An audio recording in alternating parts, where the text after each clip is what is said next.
सौतन बहू। रामपुर नाम के गांव में रमेश अपनी माँ और दो बीवियों के संग रहा करता था। बड़ी बहू थी नैना और छोटी बहू थी निशा।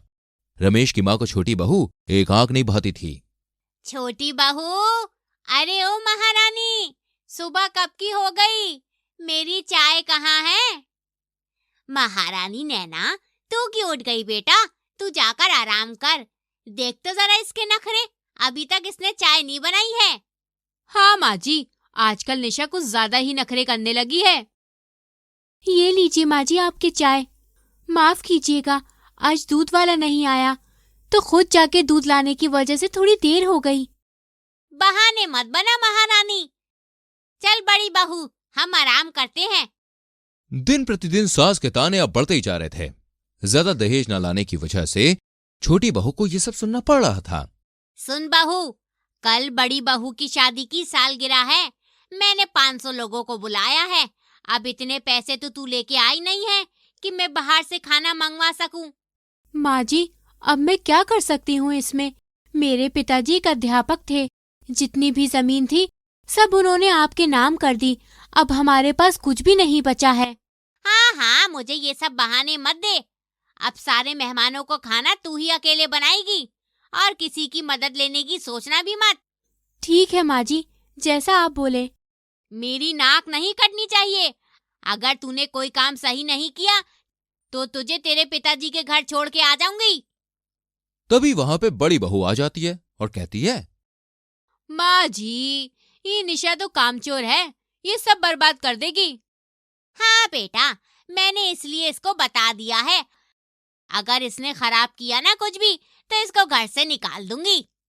हाँ माँ जी, यही ठीक रहेगा। इसके बाद वहां पे सारे मेहमान आ जाते हैं और सब खाने की बड़ी तारीफ करते हैं। अरे वाह वाह वाह, ये तो बड़ा ही स्वादिष्ट खाना है।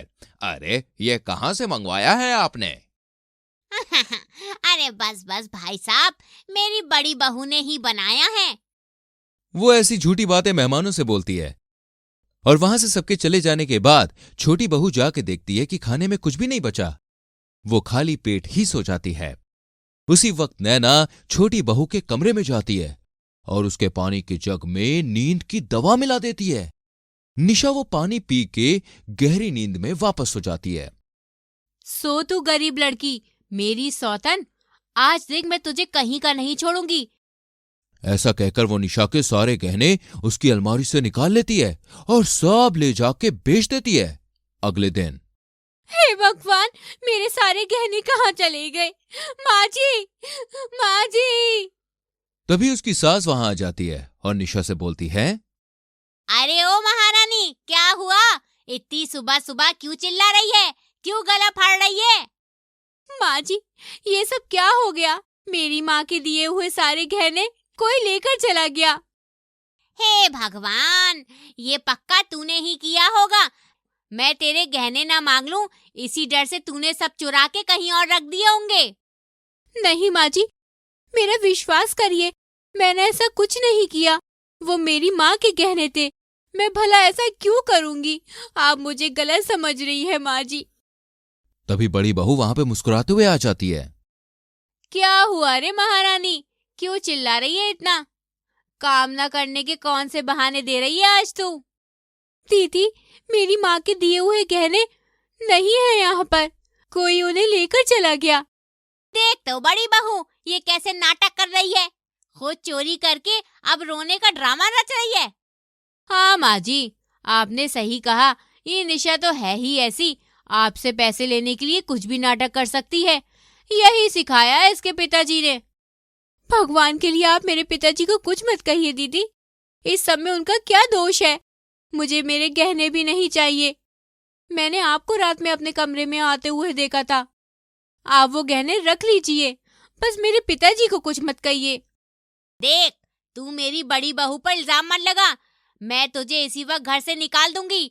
वो तेरे जैसी गरीब नहीं है। वो अपने साथ ढेर सारा दहेज लेकर आई थी। वो मेरी अपनी है। तो मैं क्या पराई हूँ माँ जी? आप ऐसे क्यों बोल रही हो?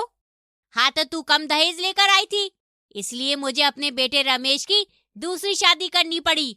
तू पराई है, पराई, समझी? भगवान के लिए ऐसा मत बोलिए माँ जी। अब बंद कर अपनी ये नौटंकी। ये सब तेरे दिखावे के आंसू कहीं और जाकर बहा। अब जाकर सीधे नाश्ता बना। ठीक है माँ जी, अभी बना देती हूँ।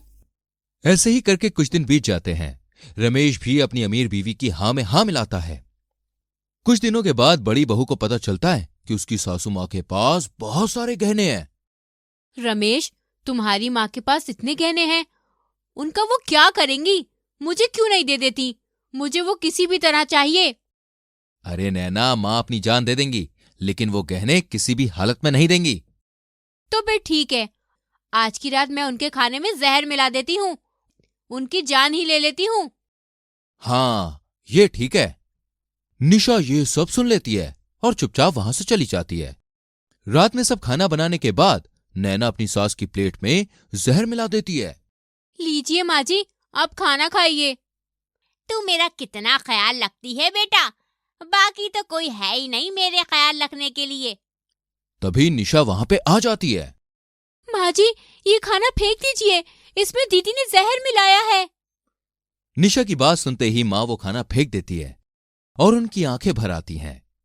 जिसको आज तक मैंने खोटा सिक्का समझा, उसी ने आज मेरी जान बचा ली। मुझे माफ कर दे छोटी बहू, मेरे बेटे ने भी मेरे बारे में नहीं सोचा, तूने सोचा बस मेरे लिए।